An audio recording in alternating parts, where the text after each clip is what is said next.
Saya akan mempresentasikan tentang identifikasi, asesmen, program layanan dan intervensi anak tunadaksa, yang mana dosen pembimbingnya yaitu Ibu Nurhastuti dan Bapak Setia Budi. Ini adalah mata kuliah perspektif pendidikan dan pembelajaran anak tunadaksa yang akan saya presentasikan sendiri, yaitu perkenalkan saya Jumatul Desrapiona, NIM 20373, pendidikan luar biasa dari kelas C. Nah, untuk presentasi kali ini kita akan membahas 5 poin utama pada presentasi kali ini. Yang pertama yaitu menjelaskan konsep identifikasi dan asesmen anak tunadaksa. Yang kedua yaitu menjelaskan arah dan tujuan identifikasi dan asesmen anak tunadaksa. Yang ketiga yaitu menjelaskan teknik pelaksanaan identifikasi dan asesmen anak tunadaksa. Yang keempat yaitu mampu menjelaskan jenis-jenis asesmen untuk anak tunadaksa. Dan yang terakhir yaitu menjelaskan tentang instrumen, cara penafsiran hasil, dan prosedur tes untuk anak tunadaksa. Nah, untuk pertama mari kita bahas dulu tentang konsep identifikasi dan asesmen anak tunadaksa. Nah, sebenarnya identifikasi dan asesmen ini sebelum-belumnya atau mata pelajaran lainnya seperti tunalaras, tunarungu, tunanetra, kita telah membahas tentang asesmen dan identifikasi ini. Tapi untuk saat ini kita akan membahas identifikasi dan asesmen untuk yang anak tunadaksa. Sebelum itu kita harus paham dulu konsep identifikasi, apa itu identifikasi dan apa itu asesmen. Nah, pertama kita lihat dulu identifikasi. Identifikasi adalah proses pengenalan, penempatan objek atau individu dalam suatu kelas sesuai dengan karakteristik tertentu. Ini menurut J.P. Chaplin yang diterjemahkan oleh Kartini Kartono yang dikutip oleh Utoro 2008. Sedangkan menurut Marlina 2015-33, identifikasi merupakan proses menemukan anak berkebutuhan khusus yang mengalami kelainan, gangguan penyimpanan baik itu fisik, mental, sosial, emosional, atau perilaku dalam rangka pemberian layanan pendidikan yang sesuai. Nah, dari sini kita dapat lihat bahwa identifikasi ini disebut juga sebagai dengan proses pengenalan atau proses menemukan. Selanjutnya, kalau tadi kita telah membahas tentang konsep identifikasi, sekarang kita lihat lagi asesmen. Asesmen itu apa sih? Nah, menurut Leonard Mulyono dalam Riana Bagaskorowati 2007 menjelaskan bahwa asesmen adalah suatu proses pengumpulan informasi selengkap-lengkapnya mengenai individu yang akan digunakan untuk membuat pertimbangan yang dari keputusan yang berhubungan dengan individu tersebut.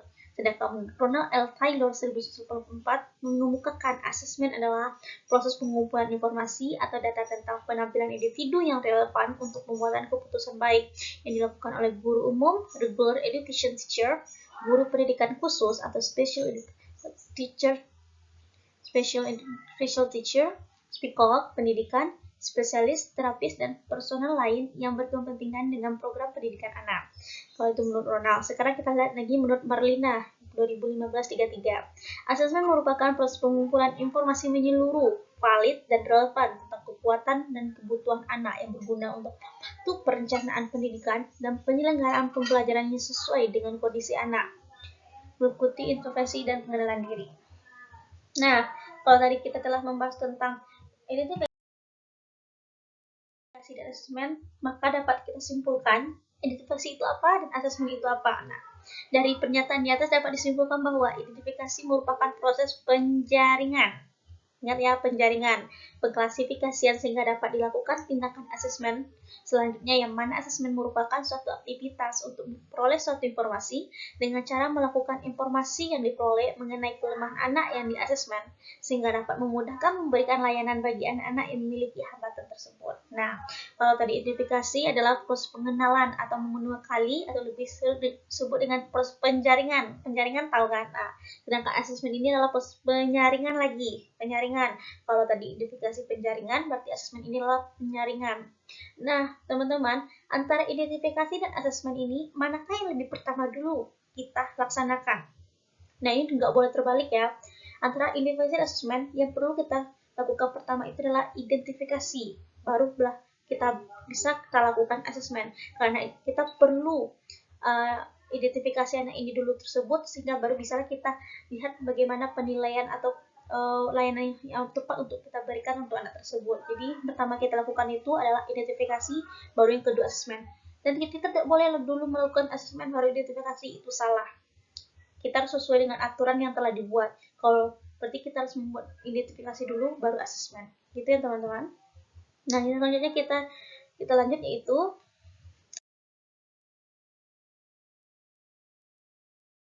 istilah-istilah untuk identifikasi dan asesmen. Nah, ini ada istilahnya untuk kita lebih memudahkan sih apa identifikasi dan apa itu asesmen.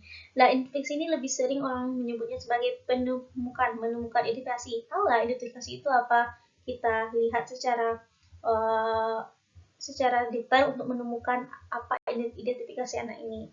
Nah, kalau identifikasi itu menemukan, kalau asesmen ini penilaian. Nah, kan kita temukan dulu baru kita bisa melakukan penilaian. Lanjut, itu kita bahas yang kedua lagi ya, poin kedua. Poin kedua yaitu arah dan tujuan identifikasi dan asesmen anak tunadaksa.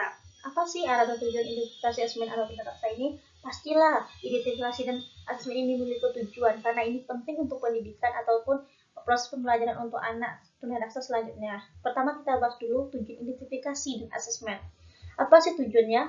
Menurut Marlina 2015-33, identifikasi adalah proses penjaringan, pengalitanganan, klasifikasi, perencanaan, layanan termasuk pendidikan, dan pemantauan atau monitor kemajuan layanan.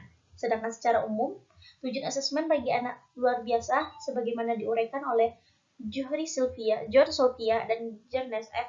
Yesidko 1181 adalah untuk menemukan dan memahami penampilan individu dan lingkungannya. Sedangkan menurut Musjafah As-Sajari 1196, tujuan asesmen adalah untuk anak tunadaksa adalah untuk dan memahami anak tunadaksa termasuk tentang kemampuan dan ketidakmampuan dalam memahami atau memantau lingkungannya. Nah, kalau ini tujuan identifikasi atau asesmen ini jelas ya. Ini itu untuk identifikasi ini untuk melakukan penjaringan, pengklasifikasian untuk pelayanan, perencanaan layanan, sehingga nanti dari proses identifikasi ini dapat kita tentukan penilaian atau kita beri penilaian terhadap identifikasi tersebut sehingga kita dapat tentukan program atau layanan yang tepat untuk anak tersebut. Lanjut, kalau tadi itu tujuan. Nah, sekarang kalau tadi itu tujuannya secara umum, sekarang kita bahas secara khusus. Secara khusus apa sih tujuan asesmen ini? Secara khusus, tujuan asesmen adalah satu, data atau informasi hasil asesmen digunakan untuk menyusun program pembelajaran atau intervensi. Dari hasil asesmen dapat ditentukan bahan atau materi dan tujuan program yang dapat dicapai. Nah, inilah tujuan khusus yang ingin kita capai. Tujuan kita melakukan asesmen ini apa? Itu untuk mendapatkan data informasi dari hasil asesmen itu, sehingga dari hasil asesmen itu dapat kita tentukanlah materi, bahan ajar, dan tujuan program untuk anak tersebut. Karena setiap anak itu berbeda-beda loh teman-teman, klasifikasinya dan juga berbeda-beda kebutuhannya. Dan kedua itu tujuan khususnya itu asesmen ini digunakan sebagai alat untuk memonitor kemajuan yang dicapai oleh anak pada saat program berlangsung. Pada posisi ini, informasi dikumpulkan untuk melihat pengaruh dan intervensi atau program yang sedang dilaksanakan. Nah, kita itu setelah membuat program itu kita perlu memonitor atau memantau apakah program ini dijalankan sesuai atau tepat diberikan untuk anak tersebut. Kalau tidak tepat, maka perlu kita perbaiki. Nah, selanjutnya yaitu kita masuk ke arah atau penggunaan asesmen anak tunadaksa ini. Kalau tadi kita telah membahas tujuan, sekarang kita bahas lagi arah atau kegunaannya. Apa sih kegunaannya? Nggak mungkin kan kita melakukan asesmen ini tanpa ada kegunaan. Ribet-ribet lah kita ngelakuinnya ya, kalau nggak ada tujuannya itu atau kepentingannya gitu. Nah, arah atau tujuan kegunaan asesmen tunadaksa itu yang pertama itu pengklasifikasian anak tunadaksa. Nah, ini jelas lah gunanya asesmen ini itu kita mengklasifikasikan, maksudnya mengumpulkan mengklasifikasikan anak ini sesuai dengan kebutuhannya atau sesuai dengan asesmen telah dilakukan. Kemudian yang kedua itu membuat program penempatan pendidikan. Nah, ini yang paling penting. Setelah kita lakukan pengklasifikasian, kita tetapkanlah program penempatan pendidikan ini untuk anak tersebut, karena setiap anak tadi setelah saya jelaskan bahwa setiap anak itu memiliki metode ataupun kebutuhan belajar masing-masing mereka, karena mereka itu berbeda, setiap anak itu berbeda.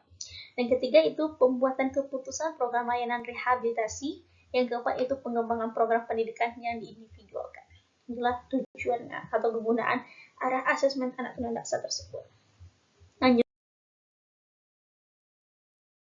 teman-teman, kita bahas itu yang poin ketiga, yaitu teknik pelaksanaan identifikasi dan asesmen anak tunadaksa.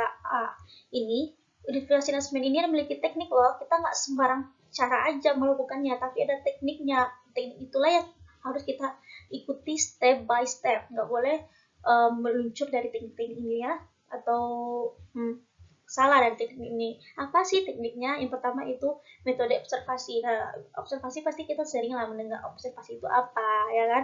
Karena perlulah metode observasi. Yang kedua itu metode wawancara. Wawancara tahu lah kan.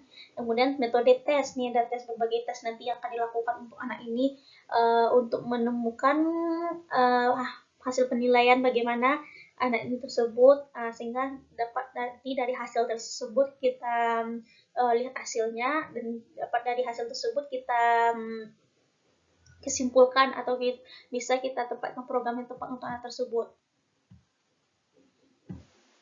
Dan yang terakhir itu untuk pemeriksaan klinis. Nah, ini untuk pemeriksaan klinis tekniknya, itu teknik pemeriksaan klinis berarti ada 4 teknik ini yang harus dilakukan.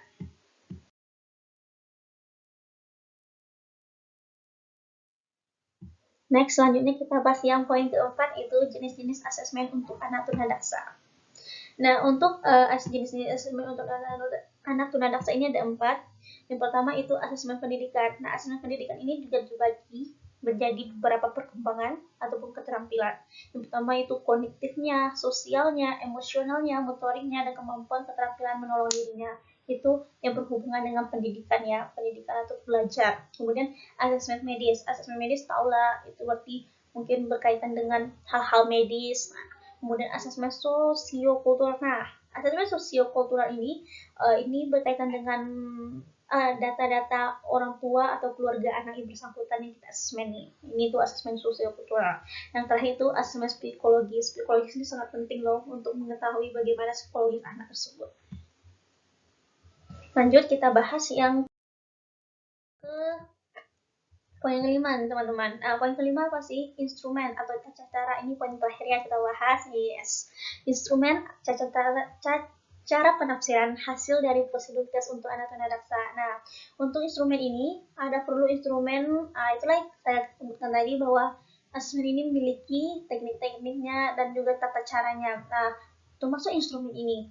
Instrumen ini perlu kita lakukan atau kita buat atau kita lakukan saat kita mengasesmen. Nah, instrumen tersebut bisa berbentuk formulir identitas anak.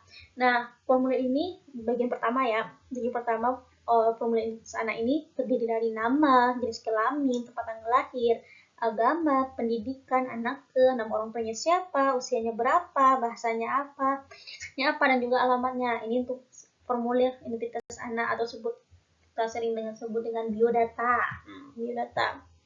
Kemudian ini juga untuk instrumen pengamatannya, pengamatan gimana tahu anak ini kaku atau lemah atau lumpuh. Nah, nanti kita amati nih anak-anak. Nah, inilah poin-poinnya yang perlu kita lihat nih, teman-teman. Nah, oke, sekian mungkin presentasi dari saya. Sekian, terima kasih. Maaf atas kesalahan yang saya lakukan, dan terima kasih atas perhatiannya. Assalamualaikum warahmatullahi wabarakatuh.